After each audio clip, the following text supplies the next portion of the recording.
Hello everyone, Namaste. Grade 12, Subject English, Unit 1. In your textbook, tag question is given in Unit 1. Now, let's see tag questions.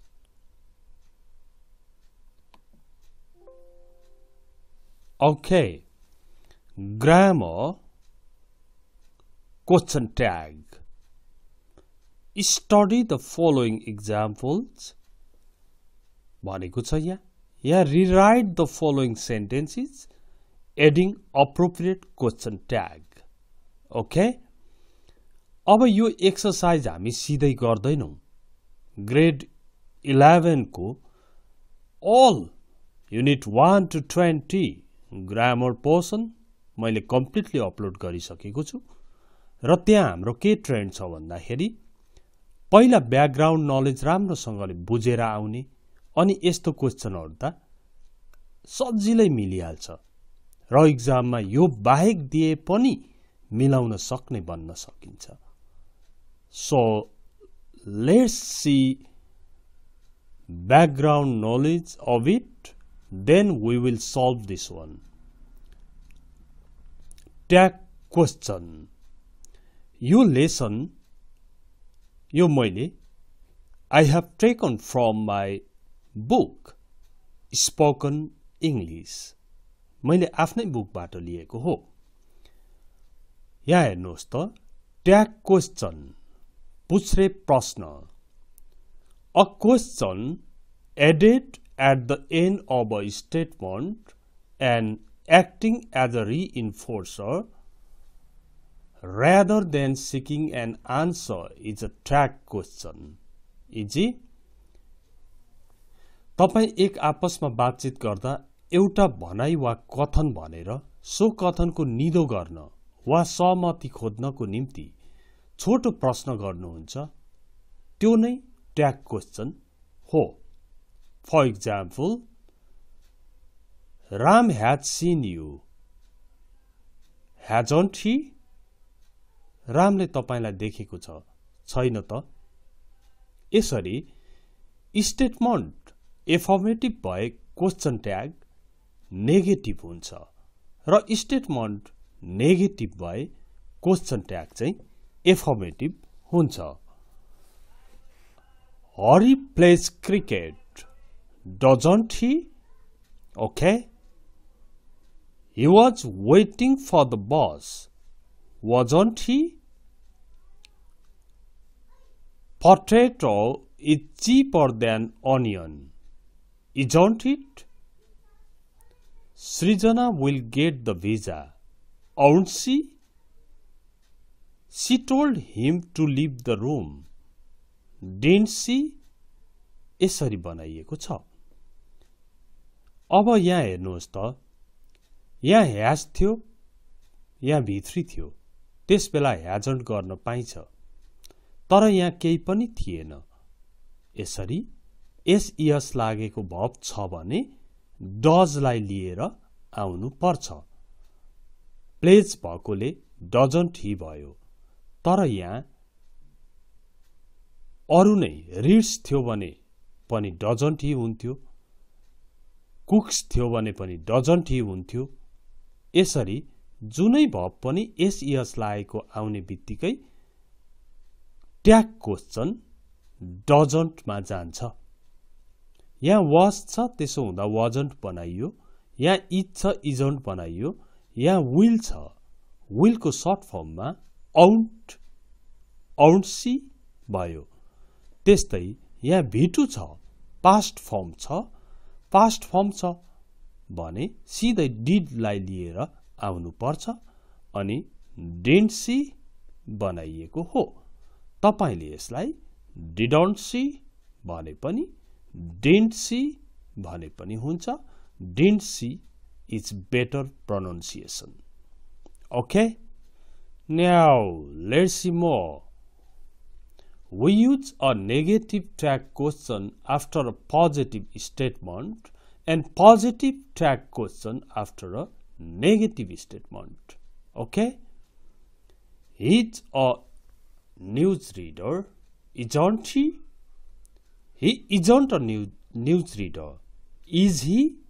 यहाँ negative हुँदा यहाँ positive भयो, यहाँ positive हुँदा यहाँ negative tag भयो. You play cricket, don't you? You don't play cricket, do you? यसरी बनाइ छ. अनि in question tags we use an auxiliary verb. Is, am, are, was, were, have, has, had, do, does, did, will, would, shall, should, can, could, may, might, must, need, dare, ought to, used to, she's dancing now, isn't she? यसरी बनाउनु पर्ने हुन्छ. र auxiliary verb नै छैन भने के गर्ने त भन्दा एस लागेको बेला डज लिएर आउने, verb 1 भएको बेला डु लिएर आउने, पास्ट फर्ममा छ भने डिड लिएर आउने. Okay? Now more. If the sentence starts from let's, the question tag is shall we? जति लामो सेन्टेन्स भए पनि लेट्सबाट सुरु भएको छ भने त्यसको क्वेशन ट्याग shall we बनाउने हो. Okay? Let's drink Coke. Shall we? Let's help her. Shall we? Okay? अनि let us go भन्ने खालको let us go हुँदा पनि shall we हुन्छ. त्यो पनि बुझिराख्ने. After the order or request, the tag is will you? अब order छ. order भनेको भगवानबाट सुरु भएको, रिक्वेस्ट प्लिजहरूबाट सुरु भएको, order र रिक्वेस्टको क्वेशन ट्याग will you हुन्छ सिधै. Sweep the road बाटो बढाएर will you? Please open the door. Will you? यसरी order भए पनि will you, रिक्वेस्ट भए पनि क्वेशन ट्याग will you. र the tag of I am or I'm is aren't I हुन्छ. I am छ अथवा I'm छ भने aren't I हुन्छ. जस्तो I'm very hungry. Aren't I? I'm your teacher. Aren't I? किन यो aren't I भयो भन्दा am को सर्ट फर्म amount भन्ने चाहिँ शब्द नभएकोले aren't I भयो. ओके? I am अथवा I am बाट सुरु भएको भए क्वेशन ट्याग aren't I नै हुन्छ. Okay? But the tag of I'm not is am I? I'm not अथवा I'm not यस्तो खालको जे भए पनि फेरि RI चाहिँ हुँदैन है. am I हुन्छ. नेगेटिभ आएको बेला चाहिँ am I नै हुन्छ. I'm not tired. Am I? I'm not impatient. Am I? यस्तो हुन्छ. अब यसपछि अर्को जान्नै पर्ने कुरा, अपोस्ट्रोफी डी भनेको त उड पनि हुन्छ, ह्याड पनि हुन्छ. तर अपोस्ट्रोफी डी पछाडि बेटर छ भने ह्याड हुन्छ, अनि अपोस्ट्रोफी डी पछि र्यादर छ भने उड हुन्छ. त्यही अनुसारले काम गर्ने. जस्तो he'd better start a business. Hadn't he? यहाँ wouldn't he किन भएन भन्दा यहाँ अपोस्ट्रोफी डी पछि बेटर थियो. बेटर हुने बित्तिकै ह्याड हुन्छ त्यो. त्यसो हुँदा hadn't he भएको हो. He'd rather call the police. Wouldn't he? हेर्नुहोस् त, अपोस्ट्रोफी डी पछाडि rather हुँदा चाहिँ wouldn't हुन्छ. Somebody, someone, everybody, everyone, nobody, no one. Take plural auxiliary verb. Plus they, यो पनि जान्नुपर्ने कुरा छ। जस्तो एभ्रीवन लाइक्स हर भन्दा त लाइक्स हुँदा त डज ल्याउनु पर्ने, तर everyone, everybody, no one, nobody, someone, somebody छ भने त्यस बेला चाहिँ यिनीहरूलाई के गर्ने त भन्दा प्लुरल ऑक्सिलरी वर्ब ल्याएर डोन्ट दे बनाइदियो। यहाँ nobody helped you, did they, यो नेगेटिभ बनायो यसले, nobody helped you, did they. त्यस्तै anybody can show you, can't they, no one understands French, do they. यहाँ नो वानले नेगेटिभ बनायो, यता पोजिटिभ भयो। यस्तो बेलामा सब्जेक्टमा यिनीहरू आएको बेला चाहिँ प्लुरल ऑक्सिलरी वर्ब चाहिँदो रहेछ अनि दे भन्ने आउँदो रहेछ। हेर्नुहोस् है, दे। त्यसपछि क्वेसन ट्याग, यहाँ पनि जान्नुपर्ने कुरा छ, किनभने ह्याज देख्ने बित्तिकै ह्याजन्ट गर्न पाइँदैन। ह्याजको पछि भर्ब 3 छ, पास्ट पार्टिसिपल फर्म छ। जस्तो यहाँ इन्फर्म्ड, यस्तो छ भने चाहिँ ह्याजन्ट गर्न पाइन्छ। तर ही ह्याज टु इन्फर्म हर भन्दा चाहिँ यो ह्याज टु इन्फर्म भनेको एउटा भर्ब हो, यो एसइएस लागेको भर्ब मानिन्छ। त्यसकारण डजलाई ल्याएर डजन्ट ही गर्नुपर्ने हुन्छ। तर ही ह्याज इन्फर्म्ड हर भन्दा चाहिँ ह्याज पछि भर्ब 3 आयो, यस बेला चाहिँ ह्याजन्ट ही गर्न पाइन्छ। त्यस्तै they have to apply for the job, have देख्ने बित्तिकै ह्याभन्ट गर्न पाइँदैन, किनभने ह्याभ टु अप्लाई भनेको भर्ब 1 भयो।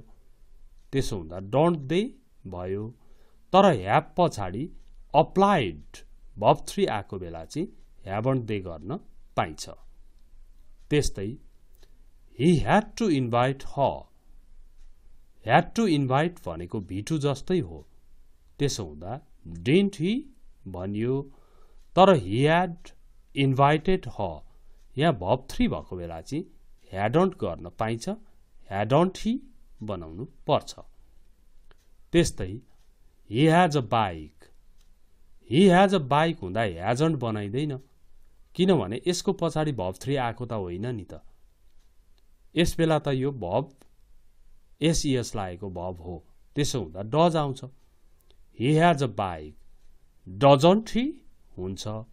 तर ही ह्याज बाउट अ बाइक, अहिले ह्याज पछाडि भर्ब 3 आएको छ, पास्ट पार्टिसिपल फर्म आएको छ।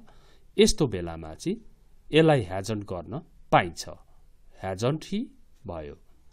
त्यस्तै दे हेभ अ कार, अहिले यो हेभ भर्ब 1 को रूपमा छ, यतापट्टि V3 जोडिन आएको छैन।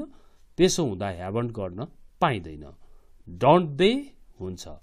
तर they have bought a car, अहिले यहाँ भर्ब 3 आएको छ, पास्ट पार्टिसिपल आएको छ। त्यसो हुँदा ह्याभन्ट गर्न पाइन्छ, ह्याभन्ट दे भयो। अब यहाँ हेर्नुहोस् त, let's make a shopping list, लेट्सबाट सुरु हुने बित्तिकै स्याल वी बनाउने। Make a cup of tea order छ, विल यु हुन्छ यसको। Please make a cup of tea भए पनि विल यु नै हुन्थ्यो, किनभने रिक्वेस्ट र अर्डरमा क्वेसन ट्याग विल यु नै हुन्छ। A you'd better try again, better आउने बित्तिकै ह्याड हुन्छ। त्यसो हुँदा ह्याडन्ट यु हुन्छ। He'd rather start a business, wouldn't he, rather आएपछि यो वुड हुन्छ। नोबडी हेल्प्ड अस, कसैले सहयोग गरेन, गरे त, डिड दे, यहाँ V2 हुने बित्तिकै डिड आइहाल्यो। नोबडी नेगेटिभ भएकोले यहाँ डिड आयो। ओके, समबडी हेल्प्ड अस भनेको भए डिडन्ट दे हुने थियो। Nobody helps you, do they हुन्छ। ओके, अब हामी यति नलेज बोकेर टेक्स्ट बुकमा गयौं भने सबै मिलिहाल्छ नि। नमिल्ने के होला? यहाँ हेर्नुहोस् त, यु आर टायर्ड आर छ, aren't you? He left Kathmandu, didn't he? यहाँ भिटु छ, भिटु हुने बित्तिकै डिड लिएर आउनुपर्छ, didn't he? Your father never touched alcoholic drinks, कहिल्यै पनि टच गर्नु भएन, नेगेटिभ छ। त्यसो हुँदा यहाँ टच्ड भन्ने बित्तिकै डिडवाला आउँछ। अब नेभर भनेपछि नेगेटिभ भयो, त्यसो हुँदा पोजिटिभ दिनु पर्यो, डिड ही भयो। त्यस्तै rewrite the following sentences adding appropriate question tag. Gill does not know Ann, अहिले डज नट छ, त्यसो हुँदा डज ही बनाउनु पर्यो। I am very patient, I am देख्ने बित्तिकै आई एम अथवा आई एम जे भए पनि आन्ट आई बनाउनु भनेर पढेका छौँ, मिलिहाल्यो। They'd never met me before, यो वुड हो कि ह्याड हो भन्ने चाहिँ यहाँनेरि भब 3 भएपछि यो ह्याड हो, वुड थियो भने त यहाँ भब 1 हुन्थ्यो। त्यसो हुँदा अब नेभरले नेगेटिभ बनाइहाल्यो, ह्याड दे हुने भयो, हो पोजिटिभ स्टेटमेन्ट दिनु पर्यो। यहाँ हेर्नुहोस् त, लिसन केयरफुल्ली, यो अर्डरमा पर्यो, विल यु भइहाल्यो। लेट्स ह्याभ अ ब्रेक, लेट्सबाट सुरु हुने बित्तिकै स्याल वी हुन्छ। Let us invite them, let us हुँदा चाहिँ स्याल वी नै हुन्छ।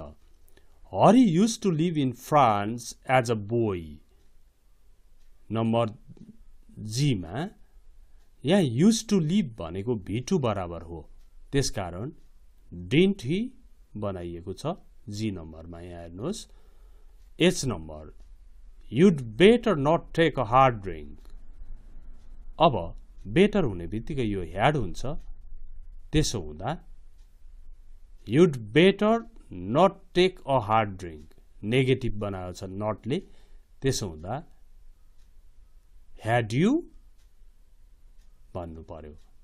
सिप इट ग्रास भनेको छ, भेडाले घाँस खान्छन् भनेको छ नि। आई नम्बर हेर्नुहोस् त, यहाँ इट V1 देख्ने बित्तिकै डोन्ट दे भइहाल्यो। Mister Pandey can speak 9 languages, can छ कान्ट हुने भयो, अनि मिस्टर पाण्डे चाहिँ ही हुने भयो। She's finished her classes, she's finished भनेको छ, यो इज हो कि ह्याज हो भन्ने चाहिँ यता भब 3 हुँदाखेरि पास्ट पार्टिसिपल हुँदा यो ह्याज हुन्छ, त्यसो हुँदा ह्याजन्ट सी भयो। She barely manage to reach the goal, managed भनेर भिटु छ, भिटु हुने बित्तिकै डिड आउँछ। अब बेयरली भनेको छ, ओके, रेयरली यस्तो खालको आयो भने जहिले पनि के हुन्छ, नेगेटिभ बन्छ सेन्टेन्स, त्यसो हुँदा डिड सी भयो। Rarely, okay. Don't let him swim in that pond, यो अर्डर छ, विल यु हुन्छ। There are lots of people there here, aren't there, aren't there बनाउनु पर्छ।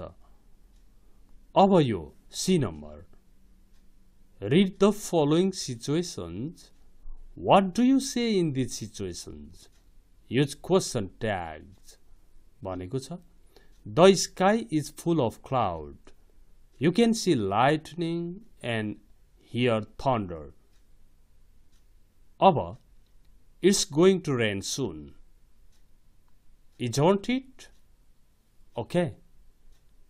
यति दिएको हुन्छ, यो तपाईले भन्ने हो, यहाँ चाहिँ गरिदिराखेको छ नि, यस्तै हुन्छ। जस्तो यु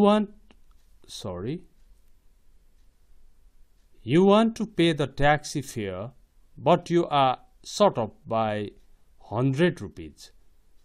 तपाईँले ट्याक्सी भाडा तिर्न चाहनुहुन्छ, 100 पुगेन, 100 को अभाव भयो। तपाईले के भन्नुहुन्छ यहाँ भन्नुहोस्, Shyam you have got 100 rupees। Shyam तिमीसँग 100 रुपैयाँ छ नि? छैन र? यसरी बनाएको छ यहाँ, Shyam you have got 100 rupees, haven't you? यसरी बनाए पनि भो। अथवा श्याम तिमीले मलाई 100 दिनु छ, छैन त? भने पनि भयो, Shyam you have to pay me 100 rupees, don't you? have to भयो त don't you हुन्छ। यसरी बनाए पनि हुन्छ, यो तपाईले भन्ने ठाउँ हो, जस्तो बनाए पनि भयो। you have got 100 rupees, तपाईसँग 100 छ नि? haven't you? छैन त भनेको हो। Number C, you have met a stranger at a party and you want to have a chat with him, her। तपाईले पार्टीमा कोही नौलो मान्छे भेट्नु भएको छ, उसँग कुरा गर्न सुरु गर्नुपर्ने छ। अब तपाईले यहाँ एउटा कुरा गर्नुहुन्छ अनि त्यसकै क्वेशन ट्याग बनाउनुहुन्छ है। जस्तो we haven't met before, हामी पहिला भेट भएका छैनौं। have we, छौं त, भेट भएका छौं त, यसरी सुरु गरे पनि भयो। ओके। अथवा तपाई बिजी हुनुहुन्छ भने we will talk later, won't we बनाएर जान पनि सक्यो। You came out of the film hall with your friend, you enjoyed the film। Film हलबाट निस्किनु भयो, तपाईलाई मन पर्यो फिल्म भने तपाईले the film was interesting, film रमाइलो थियो, wasn't it, थिएन त। यसरी कुरा गर्नु भए पनि हुन्छ। ओके, यसैलाई गर्नुभयो भने भइहाल्छ। यसरी हामीले ग्रेड 12 को युनिट 1 जुन क्वेशन ट्याग्स को कुरा छ, यो ब्याकग्राउन्ड नलेज सहित पढ्यौं। तर 12 को भाइ बहिनीहरुलाई म के भन्न चाहन्छु भने यो तपाईले बुझ्नुभयो, रमाइलो लाग्यो भने अवश्य शेयर गर्नु होला, साथीहरुलाई देखाइदिनु होला। यस्तो रहेछ द बेस्ट प्रिपरेसन भन्ने च्यानलमा प्लेलिस्टमा गएर इंग्लिश ग्रेड 12 भन्ने प्लेलिस्ट थिच्यो भने ग्रेड 12 को ग्रामर सबै पढाइ भएको रहेछ र यो ग्रामर पछाडी फ्री राइटिङहरु, प्यासेजहरु सबै पढाइ हुन्छ। त्यसको लागि पनि तपाईहरु तयार हुनुहोस्, सहयोग गर्नुहोस्, लाइक कमेन्ट गर्नुहोस् अनि शेयर पनि गरिदिनुहोस्। Thanks for watching this video. See you next time. Bye-bye.